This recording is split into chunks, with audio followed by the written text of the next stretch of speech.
Welcome back दोस्तों, स्वागत है आपके अपने channel English speaking by Ayush में। और हमेशा से मैंने आपसे कहा था कि whenever you want to speak in English, जब भी आप इंग्लिश बोलना चाहते हैं तो आपके लिए सबसे ज़्यादा जरूरी होते हैं कुछ बेसिक इंग्लिश रूल्स, जिनकी रेगुलर क्लासेस हमारे चैनल पर चलती ही हैं।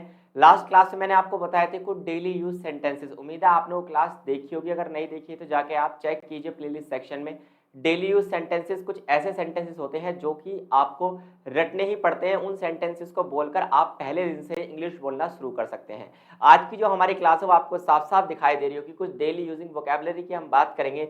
वोकैबुलरी इन द सेंस कुछ ऐसे वर्ड्स, ऐसे मीनिंग्स जो कि बड़े अटपटे से होते हैं और हम उन्हें सोचकर कई बार तंग हो जाते हैं। जैसे हमें नहीं पता, सुबह सुबह हम उठते हैं नींद से और हम सुबह सुबह क्या करते हैं, अंगड़ाई लेते हैं। तो अंगड़ाई लेने को क्या कहते हैं हमें नहीं पता होता। तो कुछ ऐसी ही वोकैबुलरी की आज हम बात करेंगे। चलिए क्लास को करते हैं शुरू। बस आप ध्यान से सुनते जाइए, मैं एक एक वोकैबुलरी आपको यहीं पर विद द सेंटेंस याद कराने की कोशिश करूंगा दोस्तों। तो क्लास को करते हैं शुरू। उम्मीद है क्लास आपको पसंद आएगी। देखिए कुछ यहाँ पर आपको दिखाई दे रहे होंगे, कुछ ज्यादा नहीं है, 5 वोकैब्स आपको दिखाई दे रहे होंगे एकदम साफ साफ, है ना। क्या क्या ये वोकैब है?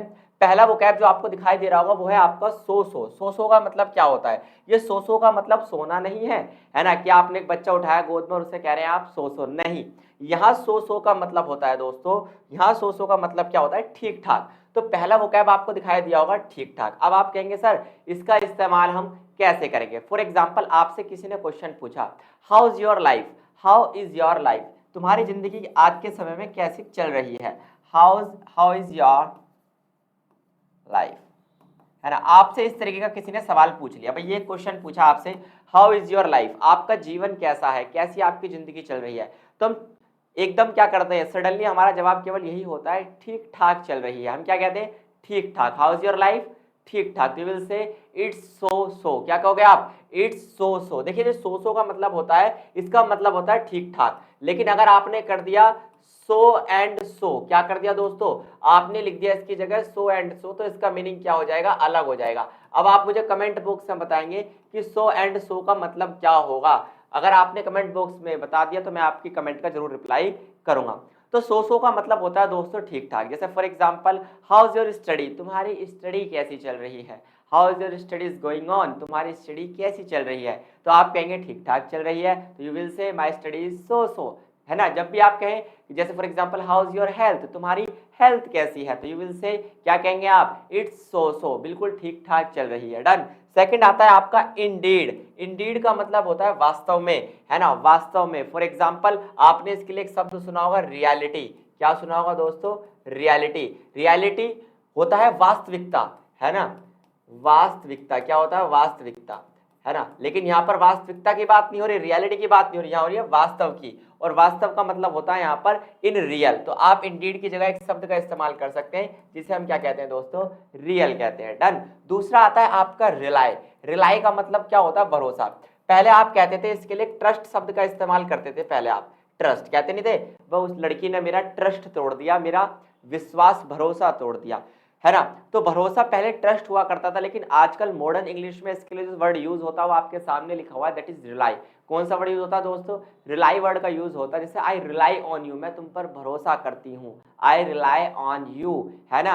रिलाई ऑन मी, मुझ पर भरोसा करो। याद रहेगा आपको। एक शब्द होता है फिलहाल। एक शब्द आपने सुना होगा दोस्तों, फिलहाल। कहाँ यूज होता है मैं आपको बताता हूँ।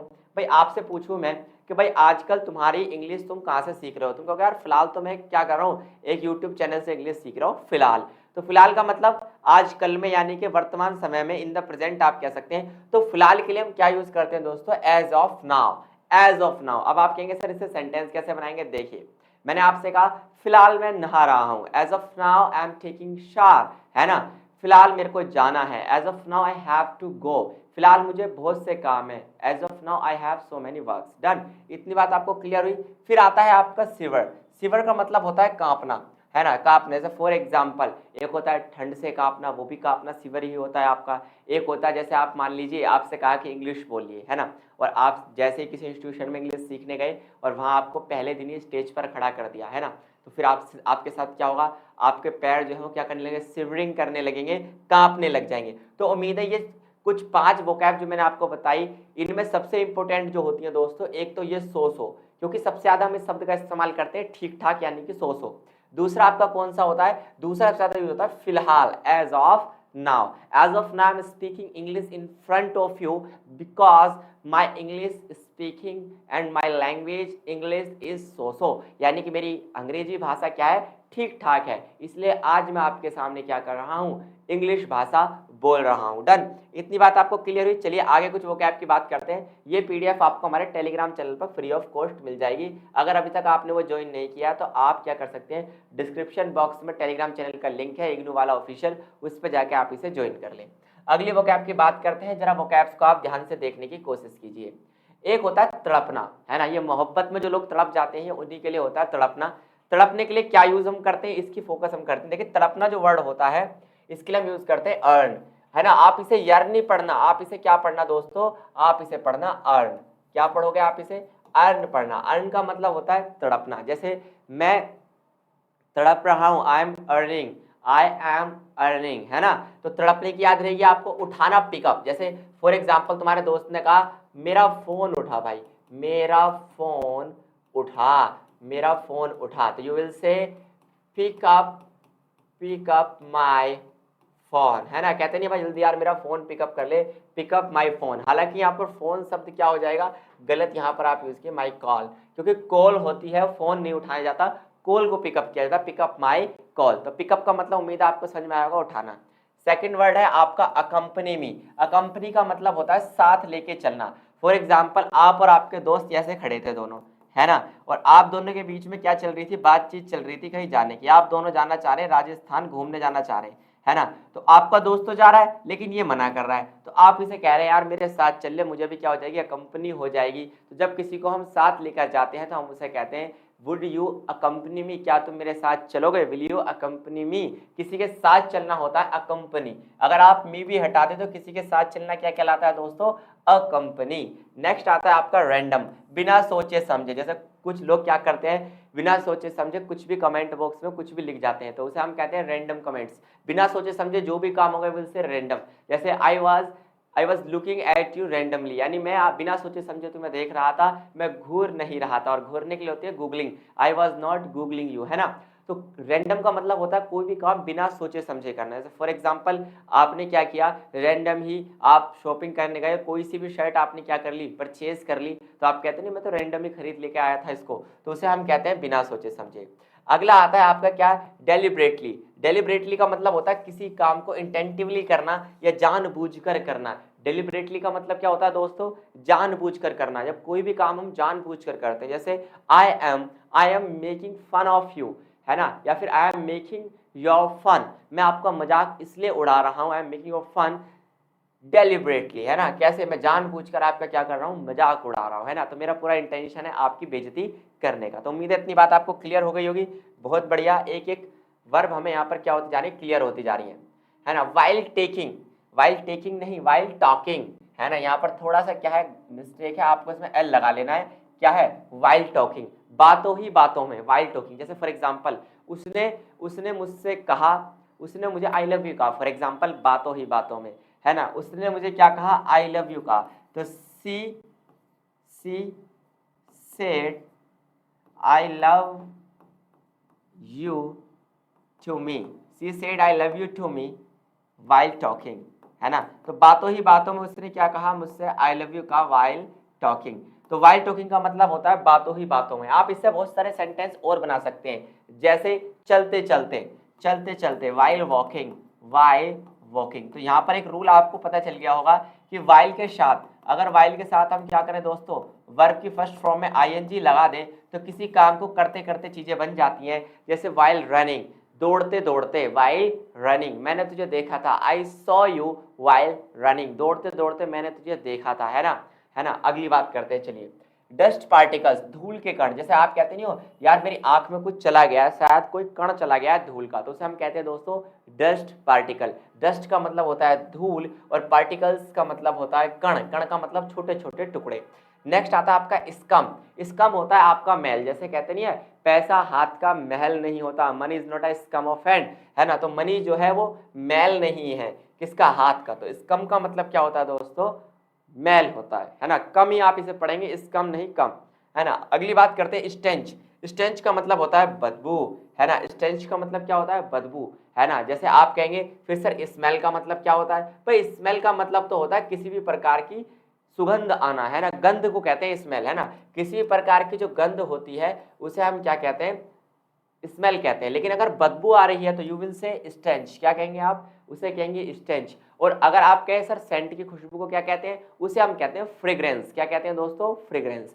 अगली बात करते हैं रेस्टलेस सोल, बेचैन आत्मा। देखो अब पूरे दिन अपने दोस्त को कहते रहते हैं यार तू बेचैन आत्मा है ना, तू क्या है, बेचैन आत्मा। तो यू विल से रेस्टलेस, रेस्ट मतलब आराम करना, लेस मतलब जो ना करे, जो आराम ना करती हो ऐसी आत्मा, और ऐसी आत्मा को हम कहते हैं बेचैन आत्मा। तो अगर आपको आपके दोस्त को कहना है कि तू बेचैन आत्मा है तो you are a restless soul, you are a restless soul, आप क्या हैं, एक बेचैन आत्मा है दोस्तों। डन, आप नहीं मतलब आपके दोस्त। क्लियर, उम्मीद है इतनी बात आपको क्लियर हुई होगी। नेक्स्ट की बात करते हैं। नेक्स्ट आता है आपका बेहोश हो जाना, बेहोश होना।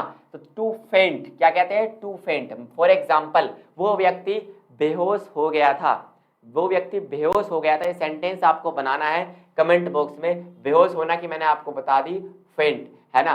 तो अगला आता है चोरी करना। चोरी करने के लिए क्या होते हैं, स्टील। जैसे for example I was stealing a pen, है ना। मैं क्या कर रहा था, एक पेन चुरा रहा था। And I was caught and caught by teacher, और टीचर ने मुझे क्या कर लिया, पकड़ लिया, है ना।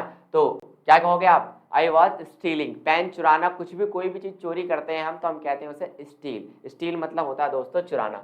नेक्स्ट होता है आपका पेंट हाउस। पेंट हाउस सुना होगा आपने, होता है छोटा घर, और एक होता है टेंट हाउस, एक होता है टेंट हाउस। अब जब आप कहीं भी किसके लिए जाते हैं, कुछ लोग जाते हैं ना कैंपिंग के लिए, जब कैंपिंग के लिए जाते हैं तो टेंट हाउस हम बनाते हैं। पेंट हाउस होता है छोटा घर, जैसा आपने कई बार सुना होगा सेलिब्रिटीज क्या कर रहे थे लॉकडाउन के दौरान, अपने पेंट हाउस में जाकर रह रहे थे। छोटा घर जो कि ऐसा होता है कि बहुत नेचर से जुड़ा हुआ होता है, या फिर ऐसा मान के चलिए आप कि खेत वगैरह में, या फिर ऐसा मान के चलिए बाग बगीचों में बनाया जाता है। ऐसे छोटे से घर को हम पेंट हाउस कह सकते हैं। हालांकि पेंट हाउस और फार्म हाउस अलग अलग होते हैं, ये बात आपको याद रखनी है। एक होता है फार्म हाउस जो कि फार्म के पास ही बनाया जाता है।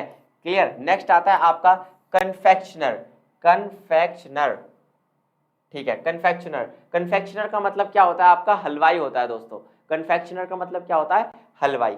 नेक्स्ट आता है आपका house hold chores. House hold chores का मतलब होता है घर के काम, है ना। अभी तक आप क्या कहते थे, हाउस वर्क्स। हाउस वर्क्स नहीं होते, हाउस होल्ड चोर्स होता है।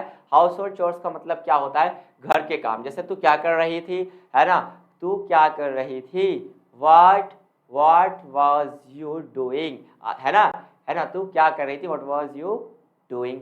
क्लियर। तो यू विल से मैं घर के काम कर रही थी, I was doing house hold chores, क्या कर रही थी, मैं घर के काम कर रही थी। तो घर के काम के लिए आप क्या लगाएंगे, हाउस होल्ड चोर्स। तो उम्मीद है ये वाली वोकैब भी आपको समझ में आ गई होगी दोस्तों। अब बात करते हैं कुछ अगली वोकैब्स की। अगली वोकैब्स की अगर बात करें तो पैनी। पैनी शब्द आपने पहली बार सुना हो, कुछ लोगों ने पहले भी सुना होगा, जिसका मतलब होता है कोड़ी, या फिर आप कह सकते हैं धैला, है ना। कहते नहीं है भाई, फॉर एग्जाम्पल आपका दोस्त आपके पास आया और उसने कहा कि यार 10 रुपए दे दे यार, तुमने कहा यार एक कोड़ी ना है जेब में, है ना, एक धैला मेरी जेब में नहीं है। तो you will say I have not a single penny. Penny का मतलब होता है कोई भी कोड़ी, धेला, या एक पैसा नहीं है जेब में, मेरे जेब में ना एक भी पैसा, आई have not a single Penney. Next है डिसेंट वन। डिसेंट वन का मतलब होता है अच्छा इंसान। जैसे फॉर एग्जाम्पल आप एक अच्छे इंसान है, तो अभी तक हम बोलते थे, पुराने इंग्लिश में हम बोलते थे you are a good person, लेकिन अब हम बोलते हैं you are a decent one, you are a decent one. अच्छा इंसान बोले तो डिसेंट वन। नेक्स्ट वन है आपका लाइकवाइज। लाइकवाइज का मतलब होता है इसी तरह, है ना, इसी तरह। लाइकवाइज मतलब इसी तरह। और अगला अगला आता है लाइक दिस और लाइक दैट। इन तीनों में हम बहुत ज्यादा कंफ्यूज रहते हैं। भाई लाइकवाइज का मतलब होता है इसी तरह, जैसे मैंने तुझे मारा है ठीक इसी तरह मैंने उसे मारा था। As I have slapped you, जैसा मैंने तुझे मारा है चाटा, है ना। As I have slapped you, likewise I have slapped her, जैसे मैंने तुझे मारा बिल्कुल इसी तरह मैंने उसे मारा। इसी तरह का मतलब जब दोनों काम बिल्कुल कैसे हो रहे हो दोस्तों, सेम हो रहे हो। जब सेम का साउंड आता है दो कामों के बीच में, जब दो काम हो रहे हो, एक काम अलग हो रहा है, एक काम अलग हो रहा है, दोनों एक ही तरीके से हो रहे हैं, तो हम उसे कहते हैं लाइकवाइज, एक जैसे। डन। नेक्स्ट आता है आपका लाइक दिस, इस तरह। जैसे फॉर एग्जाम्पल इस तरह मैं आपको पढ़ाऊंगा, I will teach you like this, इस तरीके से मैं आपको पढ़ाऊंगा। और अगर इसी तरीके से कोई दूसरे पढ़ा, likewise some other person is teaching you, है ना, कोई दूसरा व्यक्ति भी आपको पढ़ा रहा है तो वहां पर आप क्या करेंगे, लाइक वाइज। यानी दो काम जब एक जैसे हो रहे हो तो लाइक वाइज, और अगर एक काम नया हो रहा हो तो वैसे लाइक दिस, है ना। फॉर एग्जाम्पल, है ना, इस तरह पे कोई सेंटेंस अगर आप बना सके तो कमेंट बॉक्स में आप जरूर बनाना। नेक्स्ट आता है आपका लाइक दैट, उस तरह, है ना। जैसे फॉर एग्जाम्पल आप एक मार्केट में खड़े थे, है ना, और किसी का पेन किसी ने चुरा लिया। आप कहोगे सर मार्केट में पेन कहाँ से आया, चलो कोई दूसरा एग्जाम्पल हम ले लेते हैं, है ना। आप फॉर एग्जाम्पल मार्केट में खड़े थे और किसी का वॉलेट किसी ने चुरा लिया, है ना, तो आपको पता चली ये घटना कि किसी का वॉलेट चुर गया है, तो आप क्या कहेंगे, जिस तरीके से उसका वॉलेट चुराया ना, बिल्कुल उस तरह मेरा भी वॉलेट एक बार चुरा था। तो लाइक दैट, है ना, लाइक दैट, यहाँ पर क्या लगेगा, लाइक दैट का मतलब बिल्कुल ठीक उस तरह। और अगर इस तरह चुरा था तो लाइक दिस इस तरह, लाइक दैट उस तरह। और अगर दोनों काम सेम हो तो will say likewise, the incident likewise, बिल्कुल इसी तरीके का इंसिडेंट मेरे साथ हुआ था, लाइकवाइज। तो उम्मीद है सारे वोकैब्स आपको पसंद आ रहे होंगे दोस्तों। अगली बात करते हैं कंसीडर, है ना। कहते नहीं, you are considering me wrong, तुम मुझे गलत समझ रहे हो। तो किसी को समझना क्या कहलाता है दोस्तों, किसी को समझना कहलाता है क्या, कंसीडर। नेक्स्ट आता है आपका क्वेंच। क्वेंच का मतलब होता है प्यास बुझाना, और तुम्हें पता ही है प्यास को क्या कहते हैं, थर्स्ट। क्या कहते हैं दोस्त, थर्स्ट। जैसे आपने कहानी सुनी होगी प्यासा कौआ, थर्स्टी क्रो। तो प्यास तो होती है आपकी क्या, थर्स्ट, लेकिन प्यास बुझाना क्या कहलाता है, क्वेंच, है ना। जैसे फॉर एग्जाम्पल मैं पानी से अपनी प्यास बुझा रहा हूँ, हालांकि आप कहोगे सर प्यास तो पानी से ही बुझेगी, बच्चे कुछ दारू से भी बुझा लेते हैं। तो हम क्या कहेंगे, पानी से प्यास बुझा रहा हूं, तो I am quenching by water, I am quenching by water. Done. Next आता है आपका अरोमा। अरोमा होती है खुशबू, है ना। अब आप कहोगे सर ये कौन सी खुशबू है, जो नेचुरल खुशबू होती है, सब फूलों वगैरह की जो खुशबू होती है, will say aroma, aroma of flowers. Next आता है आपका स्टिंक। स्टिंक का मतलब भी बदबू होता है। अभी हमने स्टेंच भी पढ़ा था, क्या पढ़ा था, स्टेंच। स्टेंच का मतलब भी क्या होता है दोस्तों, बदबू ही होता है। फ्रॉम डॉन टू डस्क, यहाँ पर डॉन का मतलब गलत है, DAWN होता है। फ्रॉम डॉन टू डस्क, सुबह से लेकर शाम तक बस तेरी याद आती है ना, फ्रॉम डॉन टू डस्क। जब सुबह से लेकर शाम तक की बात होती है तो हम क्या कहते हैं, डॉन टू डस्क, सुबह से लेकर शाम तक, डाउन टू डस्क। तो उम्मीद है इतनी बात आपको समझ में आ गई होगी वोकैब्स की। अगली बात करते हैं चिड़चिड़ा। चिड़चिड़े को क्या कहते हैं, ग्रम्पी, हालांकि एनॉयड भी कहते हैं हम, है ना। क्या कहते हैं, एनॉयड। एनॉयड भी एक वर्ड है चिड़चिड़ा के लिए, लेकिन आप यहाँ पर चिड़चिड़ा के लिए कौन सा वर्ड यूज कर रहे हैं, ग्रम्पी, क्योंकि वोकैब क्लास है। तो ग्रम्पी का मतलब होता है चिड़चिड़ा। You are a grumpy one, तुम एक चिड़चिड़े व्यक्ति हो, you are a grumpy one. Next one है आपका क्या, सैक्रेमेंट। सैक्रेमेंट का मतलब होता है संस्कार। अब आप कहोगे सर ये कौन सा संस्कार है, ये बच्चे मैनर्स वाला नहीं है, दाह संस्कार वाला संस्कार है सैक्रेमेंट, है ना। एक होता है मैनर्स, जो कहते हैं तेरे अंदर संस्कार नहीं है, वो मैनर्स होते हैं आपके, वो क्या होते हैं दोस्तों, वो होते हैं आपके मैनर्स, लेकिन यह है सैक्रेमेंट। ओकेजनली, ओकेजनली का मतलब होता है कभी कभी। कहते नहीं यार तू चर्सी हो गया है, तू आजकल बहुत शराब पीता है, और तुम्हारा दोस्त कहता है नहीं यार कभी कभी पीता हूँ, आई ड्रिंक ओकेजनली, मैं कभी कभी। अगर किसी काम को आप कभी कभी करते हैं, यू विल से ओकेजनली। क्या कहेंगे आप दोस्तों, तो आप कहेंगे occasionally. Next one impose. Impose का मतलब होता है थोपना। जैसे फॉर एग्जाम्पल आप मुझ पर इंग्लिश थोप रहे हैं, you are imposing English on me, है ना। या आप कह सकते हैं यू आर इम्पोजिंग मी, है ना, तुम क्या कर रहे हो, मुझ पर थोप रहे हो। कोई भी चीज थोपना क्या कहलाती है आपकी, इम्पोज। इम्पोज का मतलब होता है किसी पे कोई काम फोर्सफुली क्या कर देना, थोप देना। सल्क का मतलब होता है रूठना, है ना। सल्क का मतलब क्या होता है दोस्तों, रूठ जाना किसी को, है ना, है ना। और मनाने क्या होती है, कन्वेंस। कहते नहीं convince me, I am sulk now, मैं रूठ चुकी हूँ, I have been sulk now, मैं रूठ चुकी हूँ। यू विल से बनाने क्या होगी फिर, कन्वेंस। कन्वेंस कहते हैं ना, है ना। कन्वीनियंस मत कर देना, कन्वीनियंस का मतलब सुविधा होता है, कन्वेंस मतलब किसी को मनाना, और सल्क मतलब होता है रूठना दोस्तों। तो उम्मीद है कुछ नए नए वोकैब आपको यहाँ पर मैं बता रहा हूँ, और आपको अच्छे भी वो लग रहे होंगे, है ना। चलिए कहाँ तक पहुंच गए थे हमारी कहानी। अब बात करते हैं पर्पस की। पर्पस का मतलब क्या होता है, पर्पस, प्रपोज है ये, पर्पस नहीं है, परपोज, ठीक है, परपोज। अब आप बताइए इसमें क्या कहीं गलती है, प्रपोज और पर्पस, है ना। इस वाले में अब स्टार लगाता हूं, आपको बताना है, एक तो उद्देश्य वाला होता है पर्पस, और एक होता है आपका मनाना, किसी को प्रपोज करना, है ना। तो बताइए इन दोनों की स्पेलिंग आपको बतानी है कमेंट बॉक्स में। कितना अच्छा सा सवाल ये यहाँ पर बन गया है। चलिए आगे बढ़ते हैं। अकॉर्डिंग टू का मतलब होता है अनुसार। फॉर एग्जाम्पल मैंने कहा अकॉर्डिंग टू मी, मेरे अनुसार, अकॉर्डिंग टू यू, आपके अनुसार, अकॉर्डिंग टू एवरीवन, सभी के अनुसार। नेक्स्ट आता है आपका as far as. As far as का मतलब होता है जहां तक, जहां तक, एज फॉर एज जहां तक। फॉर एग्जाम्पल मैंने कहा जहां तक मेरी बात है, as far as I am concern, जहां तक मेरी बात है ना। जहां तक तू जाएगा, as far as you will go, है ना। मैं तेरे साथ चलूंगी, आई अकम्पनी यू, अकम्पनी सिखाया था ना, तुम्हारा साथ दूंगी, I accompany you, as far as जहां तक।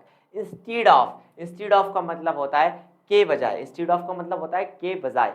फॉर एग्जाम्पल अब आप कहोगे सर के बजाय का इस्तेमाल आप कहाँ करेंगे, जैसे फॉर एग्जाम्पल मैं छोले भटूरे के बजाय कुछ भी खा लूंगा, I will have anything, I will eat anything instead of chole bhature. Chole bhature को छोड़कर के बजाय कह सकते हैं आप, या कह सकते हैं किसी को छोड़कर, किसी चीज को छोड़कर, और बाकी चीजें एक्सेप्टेबल हैं, है ना। वीसीएस का मतलब होता है जिंदा दिल। फॉर एग्जाम्पल आप एक जिंदा दिल इंसान है, यू आर वीसीएस पर्सन। आप एक क्या है, जिंदा दिल इंसान है, you are a vivacious person. तो उम्मीद है वोकैब सेशन आपको पसंद आया होगा। अगर आपको ऐसी वोकैब सेशन चाहिए तो आप चैनल को कर लीजिए सब्सक्राइब दोस्तों, और जल्दी जल्दी क्लासेस यहाँ पर होंगी इंग्लिश स्पीकिंग की। हमारे साथ जुड़े रहिए, धन्यवाद।